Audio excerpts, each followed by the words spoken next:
is a highly requested video.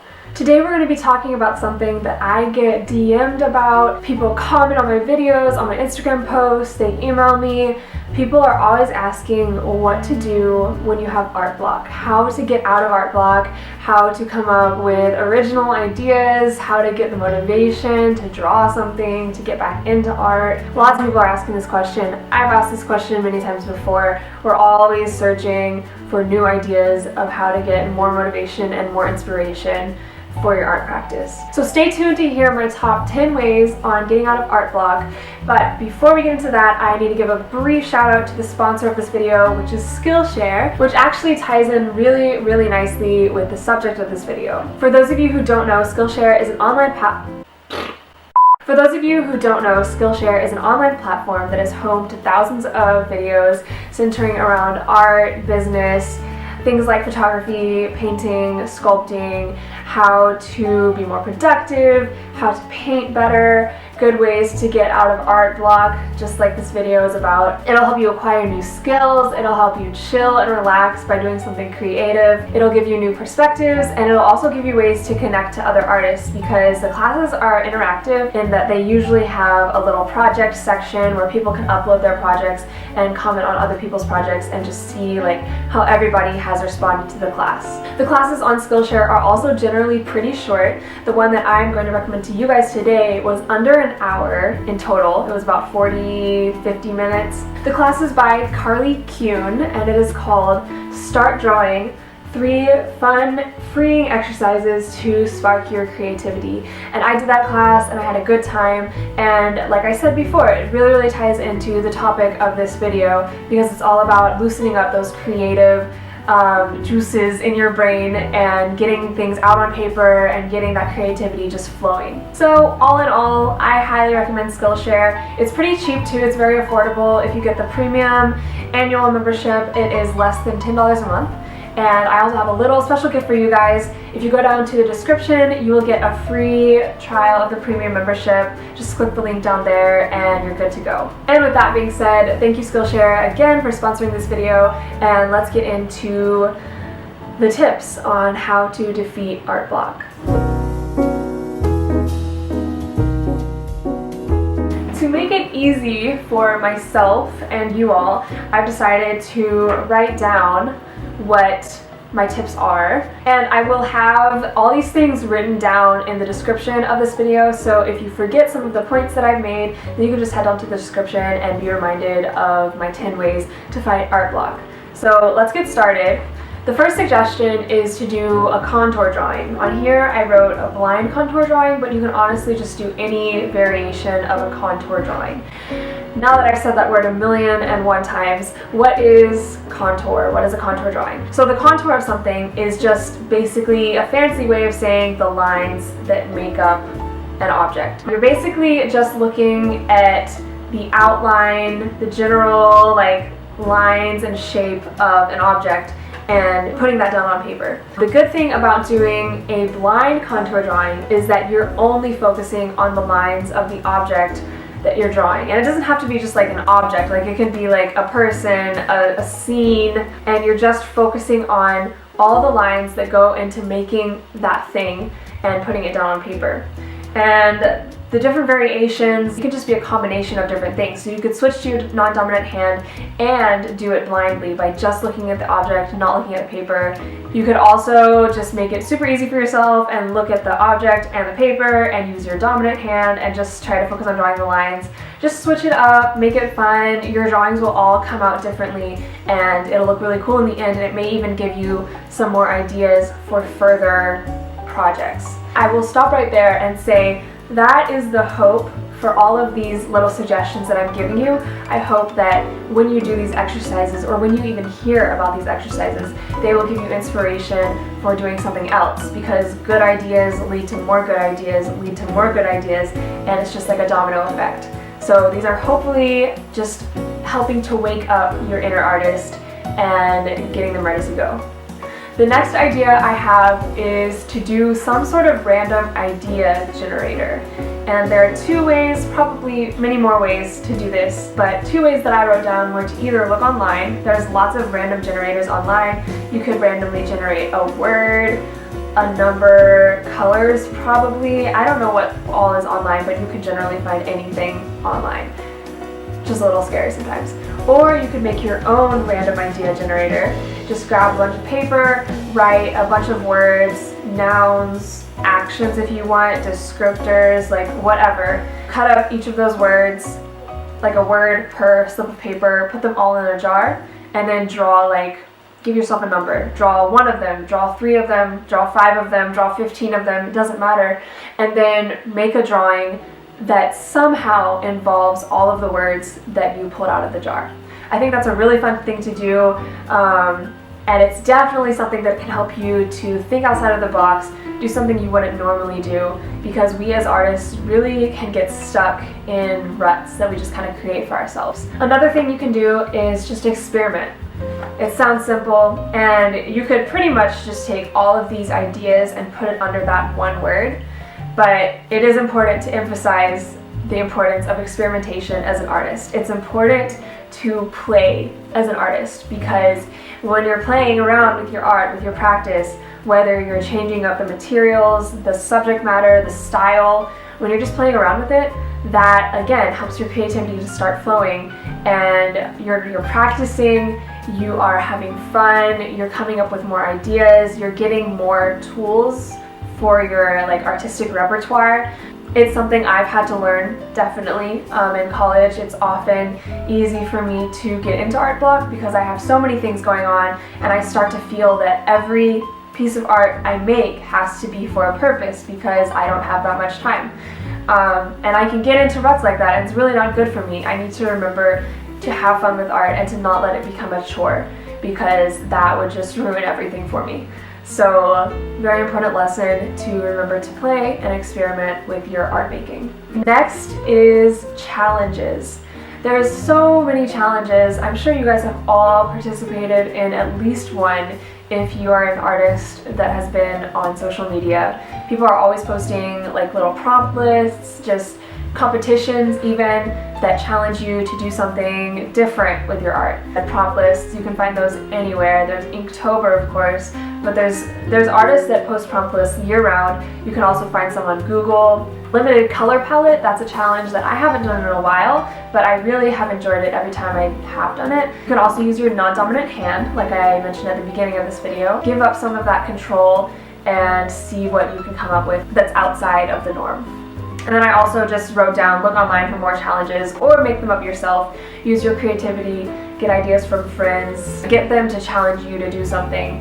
Challenges are a great way to step outside of the box and do something different. Another thing that can help you generate ideas, and I use this a lot for commissions as well, I've also definitely used it for my art show that's coming up in April, is just using either a diagram or just some sort of brainstorm sheet of paper to come up with ideas.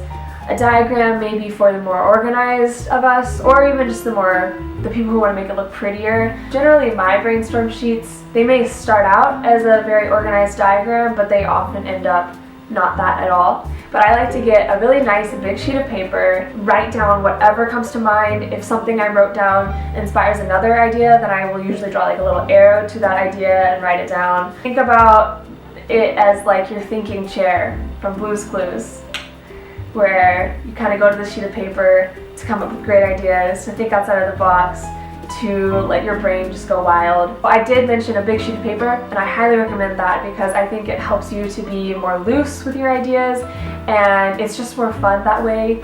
Use like multiple colors to write down ideas, just little things to make it fun and make it more creative. Try it out. Something else that I have found vital to my art practice is collaborating with other people, discussing, sharing your work, talking about it.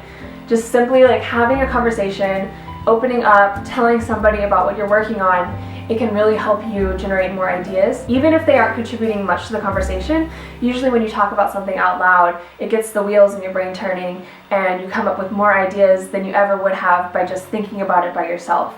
And then of course, there's always the times where they may have something to add to it. They may mention something that they didn't even mean it like to be an idea, but it gives you an idea. So talking about it, it's very important. Don't keep it to yourself. Although I will mention one thing, like it is important as an artist to have those moments of being alone and just almost meditating with your practice. I think artists do spend a lot of time alone, but I think there's a time for everything, and I think it's important to bring other people into that art making process as well. As far as collaborating too, if you work on a project with somebody else, I think it's always exciting when people get together and come up with ideas together, and it definitely excites me when I'm talking to somebody and we're just like going back and forth, like idea. It's just so energizing, and it's something that, like I said, it's been very important to my art practice. Another idea is to start collaging. Just grab some magazines, newspapers, and just collage with them. Use, the pictures that are already in the magazines, take them, cut them out, put them next to something that you never would have thought of, like combining those two things together. Collaging is a great art form in and of itself. You can make some great art pieces by just collaging, but then it can also be a good idea generator if you're wanting to move into painting or drawing or sculpting something based off of the collage you just created. Next idea is to draw from life. The world is completely full of subject matter to pull from. Whether you're in the countryside and there's nature all around you, or if you're in the city and your subject matter is just people like walking around, because people are so weird, people are so interesting. So get out there and find a place to sit down, grab your sketchbook, and draw what you see. And I think that can be very beneficial to coming up with ideas in the future. And even if you don't feel like it's giving you many ideas for bigger projects and you feel like you're just kind of sketching over and over again, you don't feel like it's getting you anywhere, at the very least you are still engaging in art, you're practicing, you're getting better, and that time you're spending kind of waiting on new ideas to come into your mind, you're still opening up your mind for the possibility because you're creating art. When you stop creating art and you just let art block into your art making for who knows how long, that's when you're not doing it right. You need to continue making art and being open to whenever the inspiration decides to come in. Breaks are important, and you can't be constantly drawing, constantly in the studio, making, because you're constantly pulling out from yourself, you're giving to the world, and you're not taking in inspiration. So you do need to take time to live a little, go out with friends, take nature hikes, even watch TV shows by maybe directors that you feel inspired by, read books. Take time to take in what the world offers around you so that you can pull out of that inspiration when you're making art. So that was a little bonus tip. That wasn't necessarily one of the 10, so yeah, make sure to take in inspiration. Oh, and one more note about drawing from life. If you don't want to go out, you can just kind of go around your house, grab something to draw. I'm sure your house has lots of stuff in it, probably lots of odd stuff that you forgot about that's just kind of hiding in a bookshelf somewhere. Grab it, draw it, or you can even look up references online. I believe that using a reference online is not cheating. I need to do it all the time. It's hard to pull something from your head that's super unique because you do have these thoughts and these ideas that you just kind of recycle over and over again. So when I'm drawing a person, I often draw them in the exact same way, whether I want to or not, unless I use a reference that'll help me get a different perspective on, like, oh, I could put the leg this way, or I could like make their head turn this way. It doesn't always have to be the same way. So using a reference is not cheating, it's something that is good for you, and again, it'll help you practice, and it'll help you continue to create art even when your head doesn't feel like it's generating new ideas. The next tip is just go back to basics. Go back to lines and shapes and colors. Embrace that as an art form in and of itself. We've probably all taken those art classes that started out with like practicing drawing lines, and you just drew straight lines and zigzaggy lines and curved lines over and over again. use those lines and create a painting. Get blocks of color, like for the background, and put white lines over it just in a pattern. That's design, and it can be a really fun, stress-free way to create art. Finally, my last idea is to just throw up on the page, and I really do not mean throw up physically on the page. I mean, let your brain empty itself on the canvas, the sheet of paper. Just let your brain empty itself. Whatever you're thinking, if you want to write something, go for it. If you just want to like throw paint at the canvas, go for it. If you want to doodle and not think about it too much, do that. Do all three of them. It can be frustrating because sometimes when I've tried that, I feel like I'm trying to let myself just do whatever comes to mind and I'm trying to be loose with it, but I can't stop myself from stressing about how it looks or what I'm putting out. And so even though it sounds like it should be an easy form of art to do, it may not always be that way, and it may actually take some practice, but look at it as an exercise of letting your creativity just flow out of you. It's practice, it's an exercise. So I really hope these were helpful. Please comment if they were, and if you created anything from the ideas that I put out in this video, I would really love to see them. Please share them with me on Instagram, Twitter, Facebook. You can find my social media in the description below.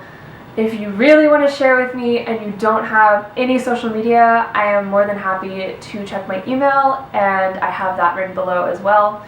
So I want to see what you guys create. I hope this video is really helpful because, like I said, I have gotten so many people asking me for tips on getting over art block. Even though I'm the one giving you tips here, I know I'm still going to deal with art block a lot in the future. It's something that everybody goes through. You're not alone, and there are also ways to fight it. Check the description for these ideas written again. Give this video a like, give it a comment, subscribe for more if you haven't already, and I will be back hopefully soon with another video. Bye!